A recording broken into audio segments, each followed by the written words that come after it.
दोस्तों, क्या एक मुकम्मल तौर पर नाकाम इंसान, एक ऐसा इंसान जिसकी जिंदगी में सिर्फ नाकामियां हों, दुख हो, गुर्बत और नाउमीदी हो, जिसे हर किसी ने ठुकरा दिया हो, क्या वो अपनी जिंदगी को बदल सकता है? क्या वो अपनी जिंदगी को बदलने का सोच भी सकता है? दोस्तों, ऐसी ही दुख भरी लेकिन हिम्मत से भरपूर कहानी है जेके रोलिंग की, हैरी पॉटर की ऑथर जेके रोलिंग। दोस्तों, वैसे तो रोलिंग की पूरी जिंदगी ही मुश्किलों से भरी हुई थी, लेकिन उसकी जिंदगी का सबसे तकलीफ दे लम्हा वो था जिस दिन उसकी वालदा का इंतकाल हुआ था। रोलिंग की उम्र उस वक्त सिर्फ 25 साल थी। मां की वफात ने उसे बहुत मुतासर किया था, उसे मुकम्मल तौर पर तोड़ कर रख दिया था। वो अकेली रह गई थी। यह इस वक्त हुआ था जब उसे हैरी पॉटर लिखते हुए सिर्फ 6 माह ही हुए थे। उसे इस बात का भी अफसोस था कि उसकी मां उसके नावल को नहीं देख सकेगी। अपनी मां के मरने के बाद वो पुर्तगाल चली गई और 1992 में उसकी शादी हो गई। जल्द ही उनके यहाँ एक बच्ची हुई जिसका नाम उन्होंने जेसिका रखा, लेकिन जिंदगी उसके लिए और मुश्किल होती गई। उसकी शादी चल ना सकी। सिर्फ 13 महीने के बाद ही उसकी शादी तलाक पर खत्म हुई। रोलिंग अपनी बेटी और हैरी पॉटर के पहले 3 चैप्टर्स को लेकर ईडनबर्ग आ गई। वो इसकी जिंदगी का मुश्किल तरीन दौर था। उसके पास कोई नौकरी नहीं थी। अपनी छोटी सी बच्ची के साथ वो हुकूमत की तरफ से मिलने वाली मामूली सी रकम पर इंतहाई गुर्बत में गुजारा कर रही थी। चंद माह चलने वाली शादी ने उसे बुरी तरह मुतासर किया था। इसे अब अपनी बच्ची को भी अकेले ही संभालना था। इंतहाई गुर्बत और मायूसी के आलम में अकेले ही अपनी बच्ची को संभालना और हैरी पॉटर को लिखना एक मुश्किल काम था, लेकिन उसने हिम्मत नहीं हारी। जेके रोलिंग का कहना है कि वो इस वक्त हर लिहाज से मुकम्मल तौर पर नाकाम जिंदगी गुजार रही थी।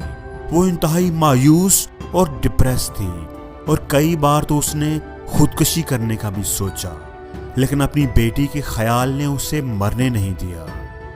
उस मुश्किल तरीन दौर में उसने हैरी पॉटर को मुकम्मल किया। लिखने के बाद रोलिंग ने इसे 12 मुख्तलिफ पब्लिशर्स को भेजना था। वो चूंकि इंतहाई गरीब थी, इसलिए वो कंप्यूटर अफोर्ड नहीं कर सकती थी और ना ही उसके पास इतने पैसे थे कि वो पब्लिशर्स को देने के लिए अपने नॉवल की फोटोकॉपियां करवा सके। इसलिए उसे तकरीबन 400 पेजेस वाले नावल की 12 कापियां बनाने के लिए उसे 12 दफा टाइप करना पड़ा। दोस्तों, आप जान सकते हैं कि यह कितना मुश्किल काम था, लेकिन रोलिंग ने यह भी कर दिखाया।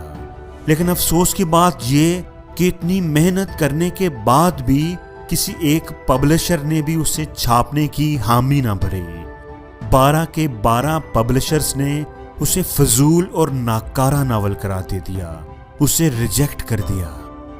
रोलिंग के लिए यह एक बहुत बड़ा सदमा था। अब तो उसका अपनी किताब पर इत्मीनान उठने लगा था।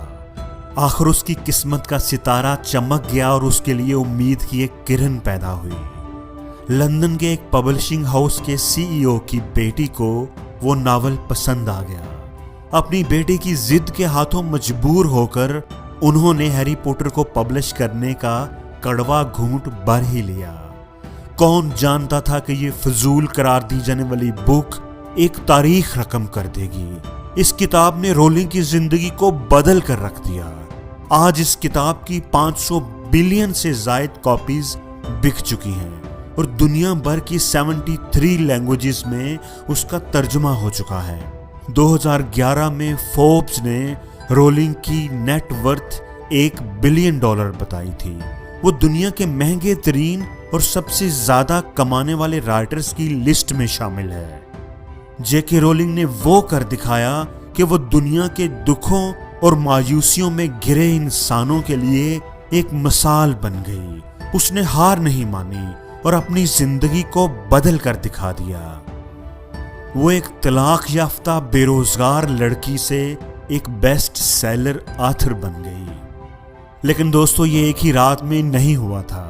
उसे दुख मिले, परेशानियां मिली, लोगों ने उसे रिजेक्ट कर दिया, लेकिन रोलिंग ने इन सब तकलीफों का बहादुरी से सामना किया। डट कर मुकाबला किया, हार नहीं मानी। लोगों के रवैये उसकी हिम्मत को तोड़ नहीं सके।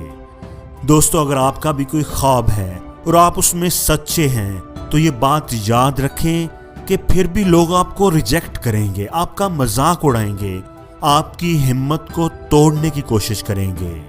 लेकिन आप रुकना मत, हिम्मत ना हारना, आप डट जाना।